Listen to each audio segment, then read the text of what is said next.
Miqtë mi, në vitin 4977 para erës sonë krijohet gjithësia sipas Johannes Kepler, 28 vjeçar. Kepler ishte astronom, astrolog, figurë kryesore në revolucionin shkencor të shekullit të 17. Kepler krijoi ligjet e lëvizjes planetare, të cilat u bën bazë për teorinë e gravitacionit të Isaac Newtonit.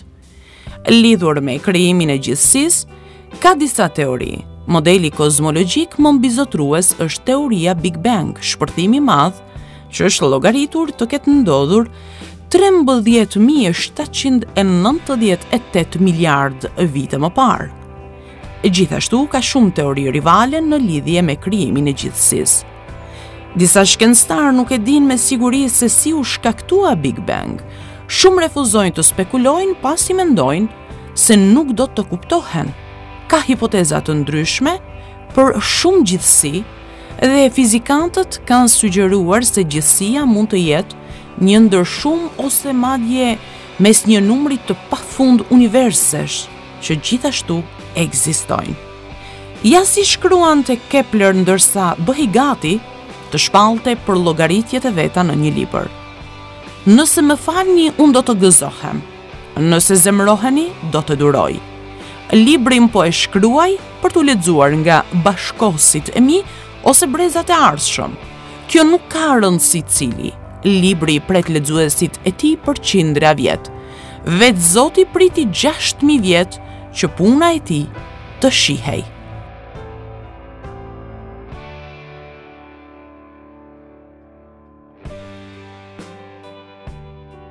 Në vitin 1810, pikërisht më 27 prill, Beethoven kompozon pjesë të tij të famshme për piano të titulluara për Elisën.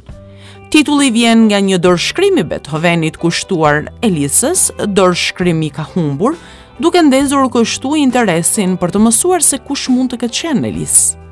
Ka shumë teori duke filluar nga keqleximi i dorëshkrimit deri tek ideja se Beethoven mund të ketë njohur vajzën me emrin Elisë.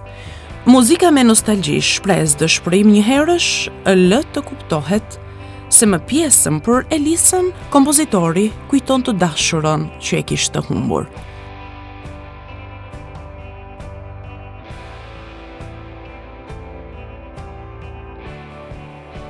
Kanë kaluar 72 vite që nga dita kur Benito Mussolini u kap nga partizanët italianë.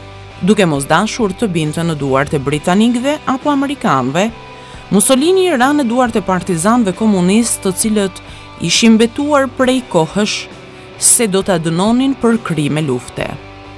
Ai edhe e dashura e tij sapo kishin kaluar kufirin zviceran vetëm për të zbuluar se ndodheshin në anën partizane.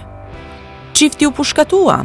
Trupat e tyre më pas u transportuan me kamion në Milano, ku vran publikisht dhe u varën me kokë poshtë.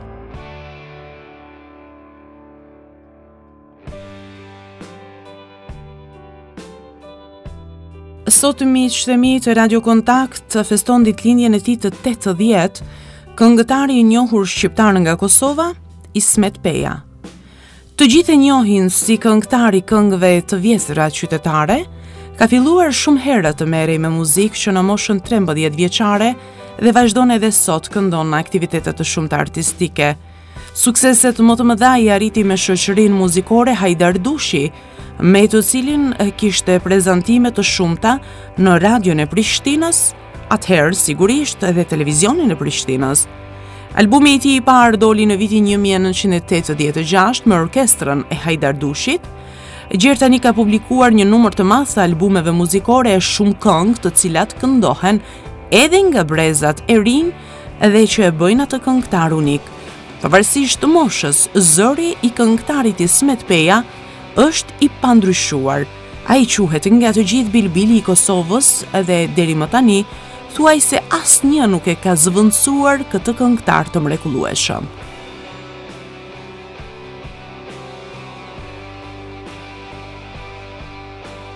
Me 27 prill të vitit 1982, ka ndëruar jetë Skënder Petro Luarasi, shkrimtar shqiptar. Pas çlirimit të vendit, është nismëtar në themelimin e lidhjes së shkrimtarëve dhe antar i kryesisë deri në nëntor të vitit 1949, kur u përjashtua për disa vjet nga lidhja për qëndrimin e tij antikonformist ndaj metodave e qëndrimeve jo demokratike që ndiqte kryesia e lidhjes në fushën e letërsisë e të arteve e nënshtruar ndaj diktatit të partisë në pushtet. Deri në vitin 1992, veprimtaria e Skënder Petro Luarasit, monografi, publicistik, dram, studime dhe kritik letrare e historike, botohej pjesërisht, kryesisht për kthimet dhe nuk analizohej nga pikpamja shkencore. Për veprimtarinë e tij të shquar patriotike, antifashiste, demokratike, edukative e letrare është nderuar Skënder Petro Luarasi me urdhrat e lartë, si urdhri i flamurit dhe nder i kombit në vitin 1996.